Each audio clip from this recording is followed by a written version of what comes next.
Hi guys, it's Sam and welcome back to my channel. It is officially November, which means it's time to go over all of the books that I read in October. I read in total of 10 books. It was such a good reading month.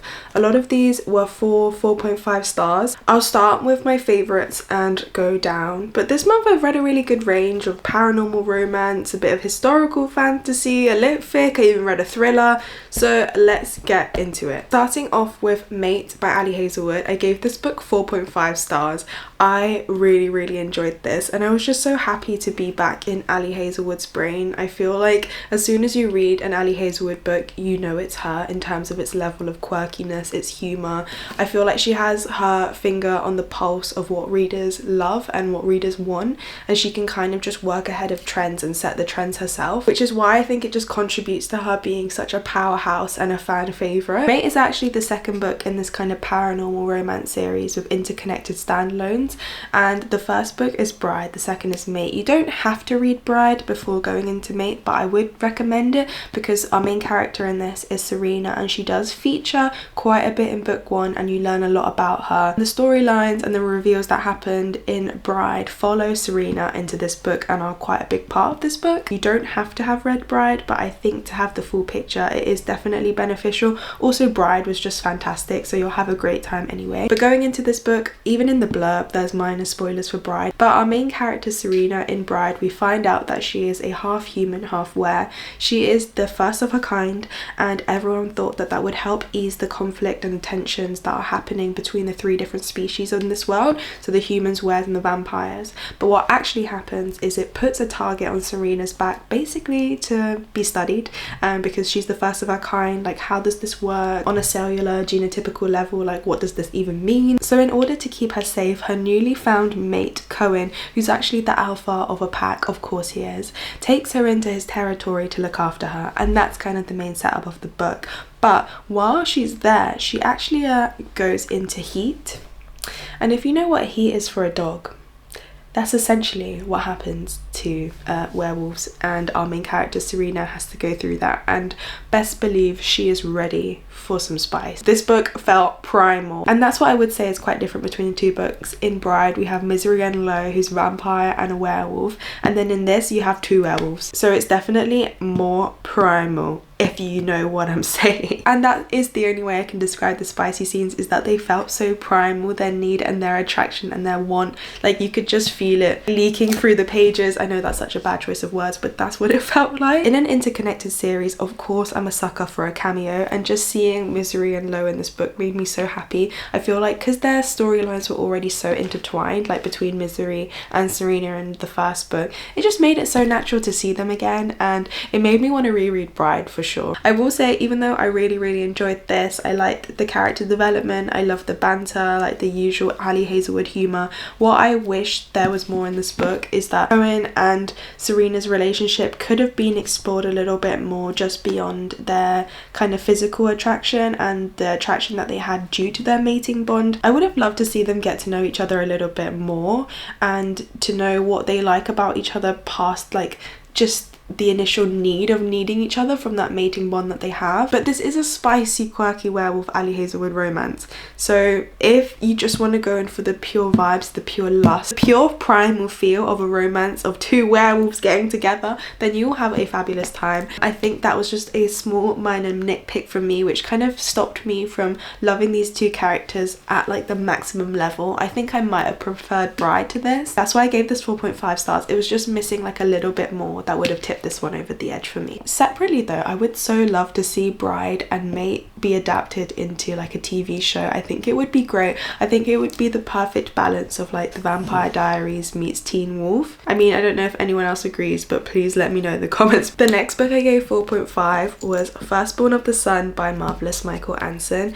If you watched my reading vlog in October, then I was mainly reading this book on that week and I had such a good time. I feel like I haven't read a YA fantasy that has been this well written in a really long time. I think this is a YA. It didn't give me like new adult or adult vibes, so I'm pretty sure it's YA. I went through my tabbing system in that video. Can't wait for book 2 because this book just had such a good cliffhanger. Where do I even start with this 500-page fantasy book? Holy guacamole. I'm just like, now I'm picking it up, I'm like reliving everything that I experienced. So this is set in a kingdom where the people have the ability to harness the power of the sun, and that is basically the predominant power that the people have. But our main character, Laor, she lives in this kingdom, she doesn't have that power.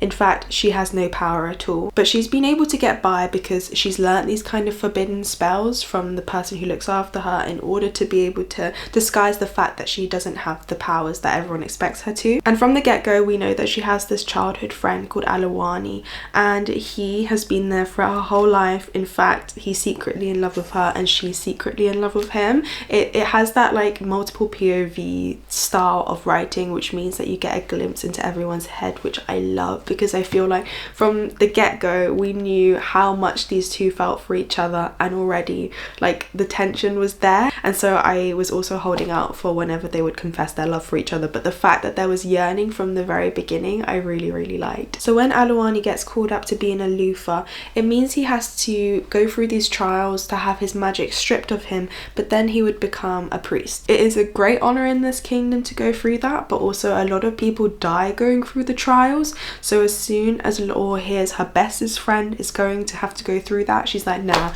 can't be having that, can't survive without him, he can't die. So what does she do? She tries to go and save him, but when she goes to save him, what happens? This like icy shadow magic pours out from her hands, and everyone is in shock because they're like, what the freak is going on? I'm like, what the freak is going on? Then slowly over the course of the book, we learn that the kingdom has been keeping secrets from its people, which is always one of my favorite things. We hear about the cost behind this magic that everyone has, and we break down the customs and the traditions that are in place, peel them back and see what was actually hiding behind them.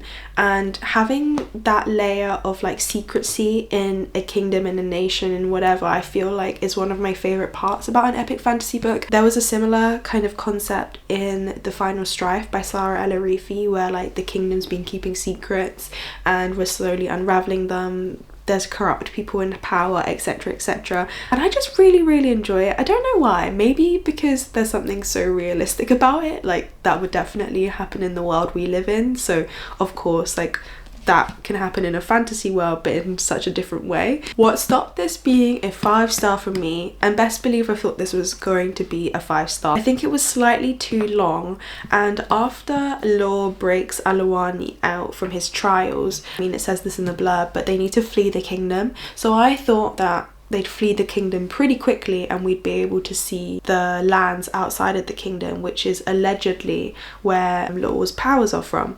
And I was just so excited to get to that part and see the secrets revealed outside the kingdom, and you know what exists outside these walls. Not only were they trying to keep something out, but they've been trying to keep the people in. So that's what I was looking forward to. After they broke out, they were traveling out the kingdom for the rest of the book. And yes, the kingdom's big, it's organised in rings, so they had to flee each ring, and I can imagine that would take time. I'm just not a big fan of books where there's lots of travelling, and yes, the stakes were high, yes, there was good action, there's a lot of switching up of point of views in this book, so we're not only in that one place all the time, but it just meant for me, I was like, can we just get to the border now? And that might just be me as a little bit of an impatient reader, but I can see why they needed to have that development and that time to go through the kingdom, because of the people that they meet, because of the conversations that come up. It does make sense, but there's a part of me that just wishes it was a little bit more fast-paced. But I did appreciate the time that the author took to flesh out her characters. The side characters were really interesting, and like I said before, it's multiple POVs, so you don't just follow Alawani and Laor's point of view, you also follow some very cool and interesting characters who all contribute towards the bigger part of the plot. And that's just me trying not to spoil everything. And I wrote down some notes to try and explain like the line of succession in this kingdom, because I thought it was interesting. So normally, you know, when you have people in power, they just kind of pass the power to their children and so on, ultimate nepotism. But in this world, I had to write it down because it's so confusing. In this world, if you are the sovereign. When you have a child, your child is basically no one. And how they pick the next sovereign, you become a priest, you're a high priest. Once you're a high priest, you're a Lord Regent. And when you're the Lord Regent, when the child of the sovereign dies, the Lord Regent then becomes the ruler. Does that make sense? I mean, it makes sense when you read it. I had to write it down because I kept forgetting when I was reading the book. I was like, what's the line of succession? But I also thought that was a really interesting exploration of like how power can be passed down. Ideally, if power is no longer kept in one family, you'd hope there'd be less corruption because the power would be going to someone, you know, a different line every single time. You'll have to read it because that may not be the case here. So yes, if you need a very, very, very well written upper YA fantasy with Yoruba culture mixed into it, this is one of the most intricate and interesting fantasy worlds that I've read recently. I'd love to hear if you have read this book or if you're going to add it to your TBR. The next book I read was Every Spiral of Fate by Tahira Murphy, and I gave this book 4.25 stars. I really, really enjoyed this. In fact, I'd say this is my favourite book of the entire series so far, and there's one book left to go. It's not out yet. I said this before in my September wrap up, but this is probably one of the only series that can get away with having not that much happen, but your readers are so invested anyway. We're invested for the characters, we're invested for the banter, we're invested for the relationships and the growth, and basically Cyrus yearning for Eliza the entire time. This one, like I said, is probably my favourite one so far of the series. If you tried to sum up everything that happened in the last 4 books, you could probably write it on one single page, but I'm not complaining, okay? I actually had such a good time reading this. The plot in this is definitely very minimal. It's mainly character driven, and you're reading for the characters, which some people will either love or hate. This series is about Eliza, who is the long lost heir of the Jinn Kingdom. It basically just follows her journey into trying to free her people, claim her throne, but it's not quite that simple, it seems, because there's actually a prophecy that says that the only way she can free her people is by making sure the Prince of Talan dies by her hand. And who is the Prince of Talan? The main love interest, Cyrus. In fact, she actually quite likes him. She might even be in love with him. He's definitely in love with her. And I have never read a book where a male main character openly yearns so painfully for someone. I mean, the quotes in this series are just insane. In this one, we're seeing Eliza discover more of her magic. She has a big wedding to one of the characters, which we've all been waiting for. There's more yearning, there's more pining, there's more tension. The ending was insane. I loved the tiny bit of action towards the end. I was like, we're picking up the pace. I really, really liked that. So overall, I think this is my favourite one yet of the series. I'd say my official ranking is probably book 4, book 1, no, book 4, book 4, book 3, book 1, book 2. Book 2 is probably my least favourite. Overall, this gets a 4.25 stars from me. I would definitely recommend this series if you like more of a slow burn, if you want to really go on a journey with the characters. It might feel like nothing's happening at times, but I promise you'll come out of it feeling like you really enjoyed yourself. I don't know how to explain it. I do feel like it's slightly dragging, and this could have been better as a trilogy, but you know what? We don't have enough long series anymore, and I kind of like that the excitement for each book just keeps building and building and building. So yeah, 5 books, go on, give me 7, give me 10. It's been a few days, but I'm here to finish up my October wrap up, and jumping straight back into it with Warrior Princess Assassin by Bridget Kemmerer. I gave this book 4.25 stars. Going into this, I had really high hopes because a lot of my friends have already read this, gave it 5 stars, said it was amazing, that one of the selling points about it is how well the polyamorous relationship is handled. And you know what? I freaking agree. I've never read a polyamorous relationship in a fantasy book, and I really like how it was done here. It just felt so natural and so tension fueled that I could not wait to see the payoff moment when they all got together. So some background about this is that it is more of a romantasy, so I think the romance comes before the fantasy, but the fantasy elements are still super interesting. They're still world building, but we're definitely following more of the characters. We have our main character Jory. She is the princess of Ostranza, and she has been set up for an arranged marriage to the king of Encendar, whose name is Kai. and when she meets him, she's heard all of these bad things about him, so she was a bit nervous. But actually when they meet, she's like, you're not actually that bad. And so she's like, maybe I will go through with this whole arranged marriage business. But then she has her childhood best friend Asher, who is actually an assassin on the side, and he's just been given a job to kill both Jory and Kai. Drama! And obviously Asher and Jory have that kind of friends to lovers vibe. They haven't crossed that line yet, but there's a certain chemistry there that they've never spoken about. Asher has also been through a lot in his life that has left him with quite a lot of trauma to unpack. Asher gets this message to kill his best friend. He's like, maybe I won't kill her, but I'll just get rid of him. And she's like, no, Asher, like, we can't do this. You can't kill us, you can't kill him either. So they all go on the run, and a lot of this book they are traveling together. And I don't really like books that are all about getting from one place to another. I find them a bit dry, but this one was done in a way that I was actually really invested. I think because there were these lovely pockets of like them getting to know each other on a different level. I really didn't mind that they were traveling for so long. For instance, Asher and Kai have, they just have such good scenes where I'm like, okay, I think you guys might have better chemistry than with Jory, but I'm still invested in this being like a threesome relationship. Kai and Asher, I love their scenes because it was all about how Kai could bring something to both Jory and to Asher on a personal level. Kai would help Asher kind of unpack his trauma a little bit that Asher might not be able to open up to Jory directly or have her understand what he's been through, whereas Kai can kind of like be a different sort of voice for him. Through those moments of getting to know each other, their chemistry builds, which I really like. I enjoyed both of the interpersonal relationships between Kai and Jory and Asher, but when they came all together at the end, it just made perfect sense because Bridget Kemmerer had built the tension all the way through so nicely.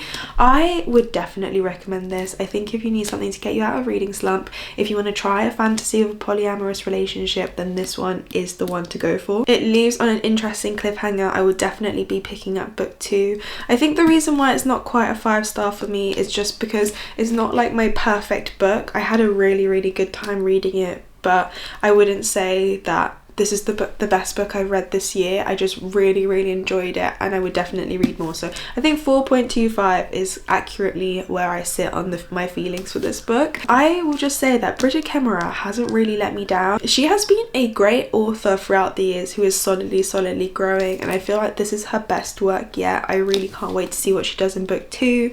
If you want to see some art, look how crazy this fairyloot edition is. Sometimes I'm like, oh, do I have too many special editions? But then when I read them and I love them, I'm like, oh no, this was so worth it. Look at them together. This is the vibe of the throuple. Right, look at them. I also think it's so fitting for the winter season. The spicy scene at the end, oh my god, it was so spicy. I wasn't even ready for the level of spice. Like, the whole book I wouldn't say is spicy. I'd say like there's just tension and angst. But the last scene, I'm sorry to spoil it, but they do have a scene all together at the end, and it was everything I wanted from a love scene. I actually can't wait to have more because I enjoyed it so much. Another book I gave 4.25 stars is Love at First Fright by Nadia El-Fassi. This is a cozy, spooky, paranormal, spicy romance, and it is just so well done. If you like the vibe that I've just mentioned, you'll love her first book, Best Hex Ever, which is kind of like 2 interconnected standalones. We see the main character of this, Rosemary, in Best Hex Ever, so it's kind of nice if you like those interconnected romance books, each book following a character you already know. Then I think you'll enjoy that part of this. One thing I really love about Nadia El-Fassi is that the themes and the struggles that her characters go through just feel so relevant and feel so real. In this one, we're seeing our main character go through elements of grief, wrestling with her career. Same with the love interest in this. He's going through something similar and also has an element of trying to accept his identity and also just like embody more of who he wants to be in his day-to-day life without the pressure of everything that's put on him. So I think if you like romances that are spicy but also have so much heart, I think she does it really well. The spicy scenes are so spicy. I've said that twice now, but the spicy scenes were so spicy in this. Like, if you like a well-written romance but also it has like really good spice, like not just throwaway spice when they're just getting together for the sake of it, but actually that's gonna make you feel something, then Nadia Al-Fassi just knows how to do it. In this book, our main character Rosemary is a best-selling horror author, and one of her books is actually getting adapted, and it's being filmed at a very like haunted manor-y location, and the person who is down to play the actor as the love interest is someone who she doesn't really like. She's seen him in the media and she's like, I really don't want it to be him. She's gone about saying this to a lot of people now, and he actually is the one that's chosen. And so the two have a very interesting relationship where he knows that she's the author of the work, and she didn't really want him to be cast in the role, but he's got the role, so it's kind of awkward. But over time, like, the two have such good chemistry. They are the perfect complements to each other. Both of them push each other in a good way out of their comfort zones, but also support in a way that they've needed, like, from a relationship their entire lives and never had it, which I think is just such a lovely romance to follow. An interesting side part of this that makes it a little bit spooky is that Rosemary can see ghosts, and while they're filming at this manor, she can actually see the ghosts that haven't passed over yet. She gets mixed up in like a lesbian sapphic couple who are ghosts, and she's trying to basically like reconnect them again, which was such a fun touch. I've seen some other people say like, oh, the ghost storyline was like so random, it didn't really need to be there, but I liked it. Like, I love like something kooky, something quirky like that on the side. Like, it made the book more than just like the straightforward romance, which I enjoyed. I love that Rosemary played a part in like bringing these two long lost lovers together, because she can see ghosts. Oh, I don't want to ruin it, but there's a really lovely reuniting scene of a ghost and one of the characters, and it's something you wouldn't really expect to hit you emotionally, but goddamn, the tears were running down my face when I was reading it. It also showcases like a sub-dom relationship, so if you've read Deep End by Ali Hazelwood, I would say this is pretty similar in terms of like the characters' interests and like preferences in the bedroom. So I'd say that was explored really well in here. In fact, I probably enjoyed it more in this than I did in Deep End by Ali Hazelwood. A 4-star read that I read was All Her Fault by Andrea Mara. This is a thriller. It wasn't on my October TBR, but Sky reached out and they were like, we're having an adaptation of this book, would you like to receive a package for it? And I was like, yeah, go on, because one of my best friends is Francesca's books. She is like my go-to thriller girly. That's how she's marketed as well. She's like, hi, I'm Francesca and I'm your go-to thriller girly. I love Francesca to pieces, but I just don't read that much thriller, and she said that she loved this book so much. She said it's one of her favorite books of the entire year, so it was like a no-brainer to pick this up, really. I'm really interested to watch the show. Dakota Fanning and Sarah Snooker in it, so I'm excited to see that. Also, my boyfriend loves a thriller, so I'm like, oh god, like, it would be nice for us to watch the TV show, even though I don't want to really like watch a thriller because it makes me scared. I did, however, read the book and I had a really good time. I'm really glad I picked this up because it's just such a nice change of pace from fantasy. You might see me reading more thriller in the upcoming months because I've just picked up a couple more. So to get into this book, we follow Marissa, who goes to pick up her child Milo from a play date. When she gets there, the person who opens the door isn't anyone she recognizes. Like, it's not a mother from school, they're not the nanny, and also like the person doesn't have Milo, so she's like, what the hell is going on? Like, where's my son? And so she has to call around the local community, and she's wrestling with the fact that she looks like such a bad mother for not knowing where her child is. Everything kind of aligns really weird, and they find out that the nanny was the person who picked him up from school. So obviously she's going around all the mums, all the dads, asking loads of questions like, can anyone help, blah blah blah blah blah. One of the mums she gets really close to is Jenny, and Jenny is actually the person who hired the nanny that is responsible for Milo's disappearance.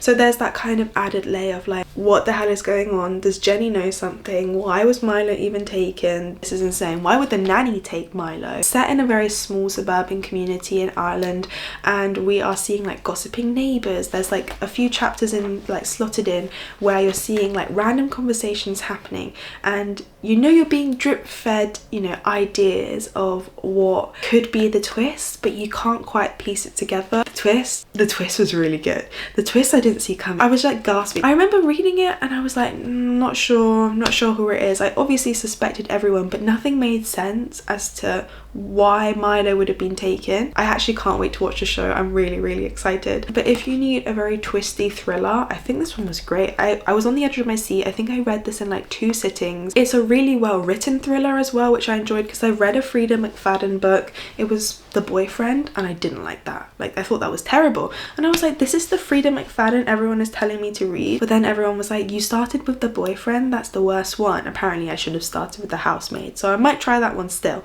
But this, Andrea Mara is such a great writer. Even now, like, remembering the twist, I cannot wait to watch it on screen. I think it's going to be so good. But I gave this one 4 stars. I'm super excited to read more thrillers. And you know what? Fantasy is really fun, but it does feel good to be a little bit confused and scared. So maybe that's why this was such a nice breath of fresh air. The next 2 I read are from Isabel Ibanez, who wrote What the River Knows. I'll start with Where the Library Hides. So I gave this book 3.5 stars. I really like the first book. In fact, I loved it. I gave it 5 stars. It was one of my favorite books I read in 2023. And I've mentioned this a bit in my previous videos, but sometimes I'm just really bad at reading sequels, even to books that I love. Like, for instance, I read Divine Rivals by Rebecca Ross, and I didn't read the sequel for like a year and a half. And then I read the sequel, Ruthless Vows, and I was like, why the hell did I put this off? This is amazing. Like, I wish I just read it when it came out. But I think there's an element of like sequel anxiety that I have, and as well I'm like, the series is over, so I'll come back to that at some point, just maybe not today, and then I don't get around to it. So I've been trying to tackle that by saying I'm going to read all of my unfinished sequels before the end of the year.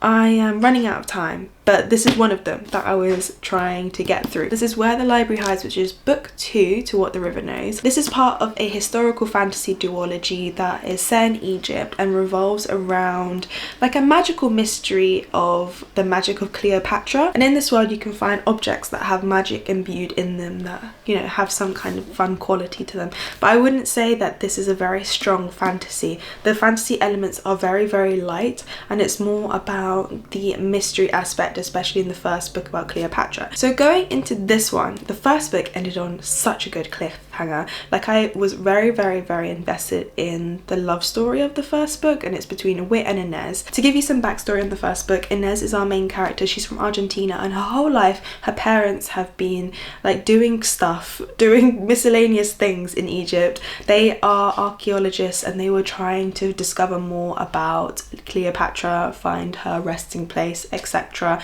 This is all set in the 19th century, so you get that vibe from the book. And one day Inez gets a letter that her parents have passed away, and she's like, I simply can't believe this. I need to get over to Egypt to figure out what's happened. So she goes to Egypt to find her uncle and to actually find out the truth about her parents passing away. She also meets her uncle's kind of helper in the expedition called Wit, and the two have like a great push-pull relationship. Like, they have great chemistry, but also he knows that he can't make any moves on her because her uncle is his boss. Ooh, kind of like lightly a forbidden romance, but not really. So that was the main driving of the first book. Like, we're trying to discover the mystery, At the end of the first book, it sets up for the two having a marriage of convenience, and I love a marriage of convenience. I love an arranged marriage. I can't help it. I'm sorry. I loved Enchantra by Kaylee Smith. There was an arranged marriage in Hopeless by Elsie Silver, which was fun too. So I was super excited to go into this knowing that it would start with a marriage of convenience, and that bit was fun. I was really happy to be back with the characters. I love Wit and Inez and their banter,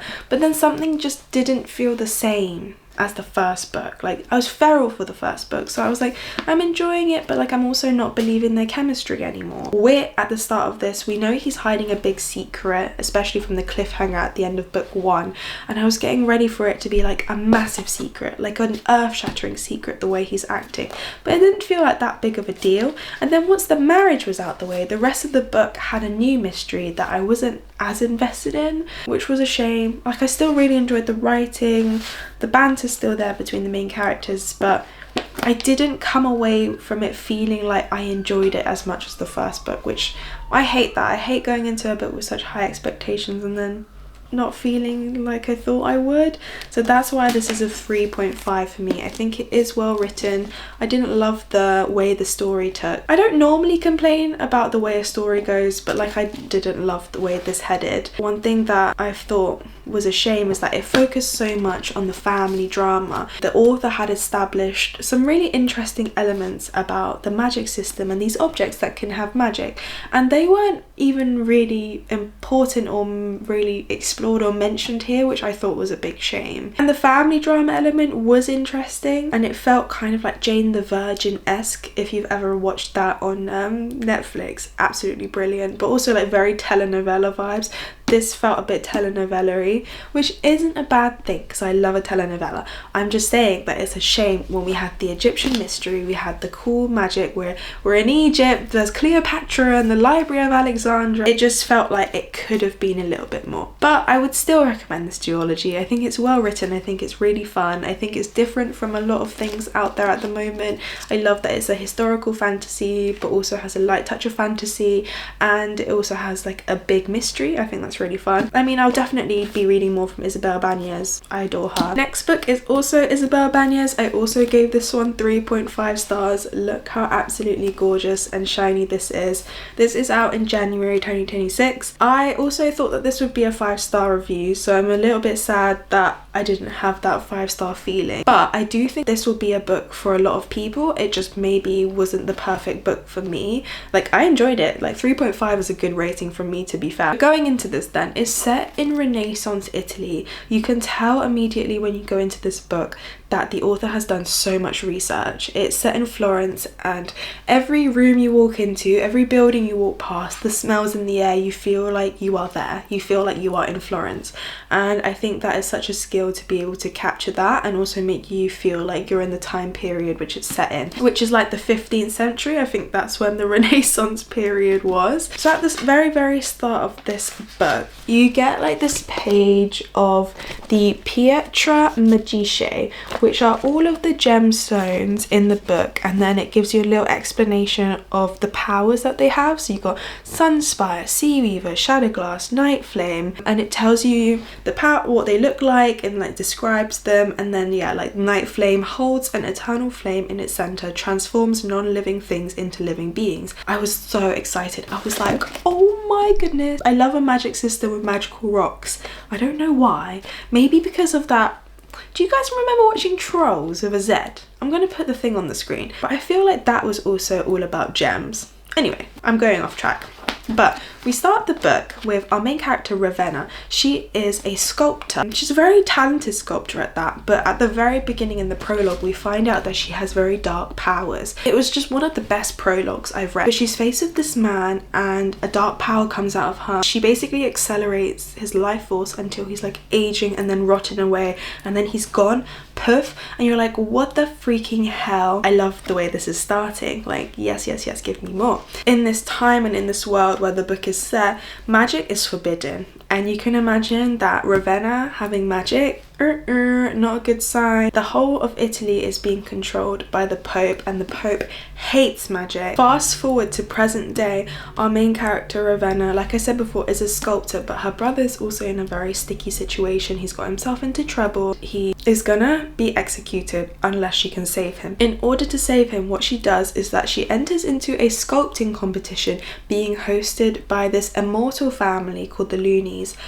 L-U-N-I. Not the other way. The winner will receive like anything that they wish. So she enters into the sculpting competition. She uses her powers to put like a magical gem into the sculpture, and she's like, oh, it's such a risk. I mean, if I don't win, they're gonna like throw me out of the village because this is forbidden magic I'm using. And I'm like, okay girl, maybe don't do that. But anyway, she wins the competition, frees her brother, and she gets taken to the Looney family household, where they have a mission for her that she needs to get through in order to be set free, basically. While she's there in the company of the Looney family, she is approached by people who are working with the Pope. The Pope basically wants to know what the Looney family are up to, and so she's caught in the middle of this immortal family who are super dangerous, and then the Pope, who also has like control of the entire country. She's got to like manage both sides. She's got to do the task that the Looney family has set out for her, but also feed the Pope information, and it's all about that power balance across Italy. I feel like this book was almost trying to do too much in the space that it has.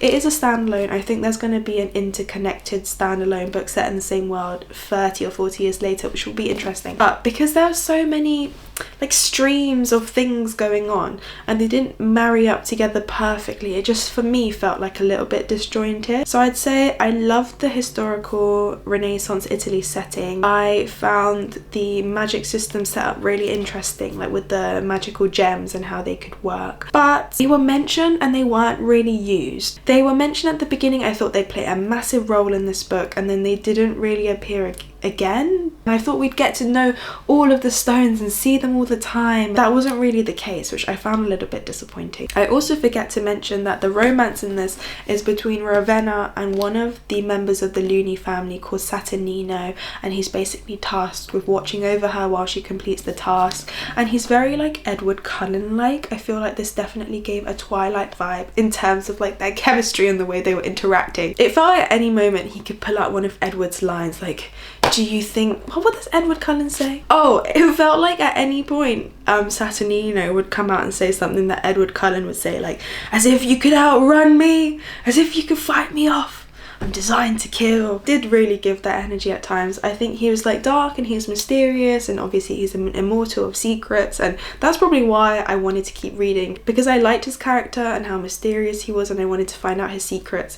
But at times I didn't think that his scenes with Ravenna were filled with that much chemistry to keep me hooked. Like, I was invested in their love story, but I didn't like super believe their chemistry. Oh, I'm just really sad this one didn't hit for me. I know that a lot of my friends really enjoyed this, which is why I'm sad that I also didn't give this 5 stars. I do think that this book would be perfect for some people. It just didn't quite hit the mark for me. I think the writing is gorgeous, lush, descriptive, atmospheric. The romance aspect let me down a little bit in terms of believing their chemistry and having that natural dialogue and that natural relationship build up. I wanted a bit more from the fantasy elements. I know this is mainly a historical book, historical over fantasy, but because it is still fantasy, I wanted a bit more fantasy in terms of the elements included within it. Not just the magical gems, but in this book we learn that there's the immortal family that we follow, but apparently there's fae and witches and like other, you know, paranormal-ish creatures in the world, but we don't get to know anything about how they live, what are they doing, where did they come from. If they were going to be included, there's vampires and wolves and whatever, there needs to be more detail, because it didn't sell me on why they were even included if they weren't going to be explored that much. So I thought that was a shame, unless Isabel Bañez has put them in this one to be, you know, included in a future book set in the same world, then I kind of get that, but I would have just liked a little bit more explanation. I think if this is a standalone, it is like a good standalone. Like, I enjoyed it, like I did tab it. I just think there are a few things that could have done better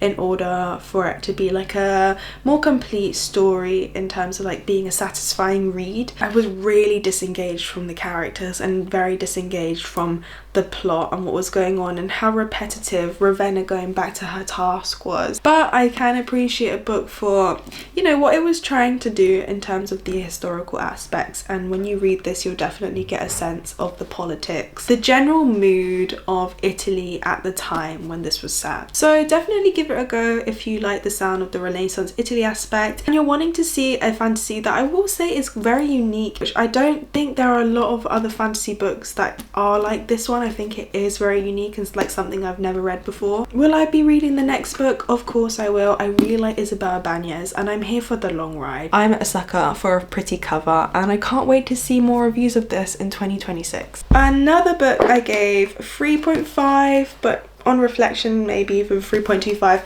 is Overdue by Stephanie Perkins. I picked this one up because I loved Anna and the French Kiss when I was younger. I'll put a picture on the screen. If you didn't read this book when you were 12, what were you doing? I literally thought Etienne would be the man that I'd end up with. I'm so delusional. But this is Stephanie Perkins' adult debut, and it is like a lit fic romance. It is very, very real in terms of like its storyline. So we follow our main character who has been in a 10-year long relationship, and they are both getting to the point where they're like, we don't know if this is working, and so we need to go on a break. Let's see other people for a month and then come back and see what we think. You basically follow her. She tries to branch out and date new people after being in a relationship for 10 years, which is, I can imagine, very difficult, because I've been in a relationship for 10 years and I think it would just be such a new experience for me to have to put myself out there again, and I don't want to do it. So I hope my boyfriend doesn't leave me. And I think that's my favourite part about this, is that it's exploring a different kind of relationship. I feel like I read a lot of romances that are just like meeting for the first time and like la la la la la, but this is like real. This is something that could happen to someone, you know. Like I see more and more as I get older that friends who are in long-term relationships and break up and whatever, like it's very real to try something new to see if it can save the relationship, and I like that. But oh god, it went on for too long. This book is 400 pages and I feel like the middle bit could have just been cut down a bit. I really got what it was trying to do in terms of like the characters' like growth throughout the story, and we've really followed her through the highs and lows of dating, but also just realizing that she doesn't need anyone. She can do everything she wants to do without being in a relationship, being content with herself first before she finds the right person, and she does find the right person in the end. And you see how she manages the relationship that she had with her previous partner. There's lots of conversations about kids, getting married, and knowing when is the right time for something. Is this the right person I want to do it with? And I think I really appreciated that, but it was just a bit too long, and at times I was so bored. I was like, Ingrid, we need to get to the end. We need to get to the end. We are going on too many dates. There were certain pages that were like endless dates. I think that was the most fun part, to be fair, like going on dates with her.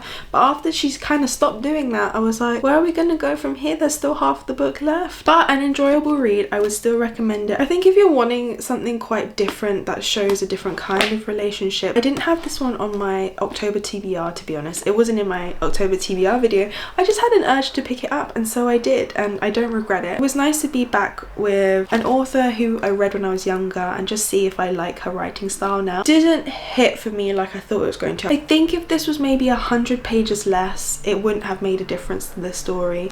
I still would have got the same satisfaction of seeing our main character develop through this, from seeing the payoff of who she ends up with at the end. It was just longed out a little bit too much, and sometimes so much time would pass. How has so much time skipped, but we still got half the book left? On the front it says, "Overdue is a beautifully human love story," and I completely agree with that. It just feels so realistic, so normal. This book did kind of feel like touching grass, and I think 3.5 reflects how I feel about it. I wouldn't say it blew my mind, but it was an enjoyable read and something really, really different to what I usually go for. So I'm really glad I picked it up. I forgot to say, but our main character works in a library. I really like that. I feel like we don't really get to see main characters work. Like, you see characters working in a bookshop but not a library. There's a lot of discussions in here about arts funding and accessibility, and that was actually super lovely. You know what, the more I think about this book, the more I do actually really enjoy parts of it. I just wish it was a bit shorter. A book that I'm not going to rate because I read this to host a launch party is Be a Smart Girl by Mia Cavan. This is her debut novel. Mia reached out to me and said, I'm having a launch party to like relaunch my book and I'd love for you to host it. So I was like, yeah, of course, your book sounds interesting. I'd love to support. It was also a Palestine fundraiser at the same time, so I was like, brilliant, I'd love to be involved. So I bought a copy of her book. I'm not going to give it a rating because I read this for like work purposes, I suppose. A really, really interesting read. It's also quite different from a lot of things I've read this month. It's definitely more lit fic. It's set in the 1970s. It follows a main character, Anna, who's an immigrant living in the US. She's from a very big Greek family, as Greek families often are. She has a lot of pressure on her from her family because of like traditions and cultures, and she has always been told her whole life, you need to be a smart girl, you need to be making good decisions, you need to be like making good moves for your career, you need to be in a good relationship, da da da da da. And that's a lot, I guess, for someone to have on their shoulders, and that's explored within this book. And that is all kind of thrown into a bit of chaos when she decides to leave the fiance who she doesn't love, and it's the first properly selfish thing that she's decided to do and go against her family for. You kind of see her do that more and more throughout the book and actually choose herself and recognize that, hey, it's not fair for these expectations to be placed upon me. I need my own space. I don't want to be forced into customs and traditions, and I really like that. And because it's set in the 1970s, it also goes into the events that were happening during that time, including like women's rights and abortions, and we see our main character go to rallies, protests about it, and I really liked that kind of setting to the book as well. I would be really interested to talk to Mia more about this book and like get into her head about her inspirations and that kind of thing, but I really enjoyed this. It was very different from everything I've read before. Very nice addition to my October TBR, as this also wasn't on my original TBR either, but I'm really glad I picked it up. And these are the two books that I didn't quite finish in October, which I will be finishing in November. I've got Paladin's Grace by T. Kingfisher, and honestly I haven't made that much progress in this one. From even my last like reading vlog updates, I'm still like around halfway through, but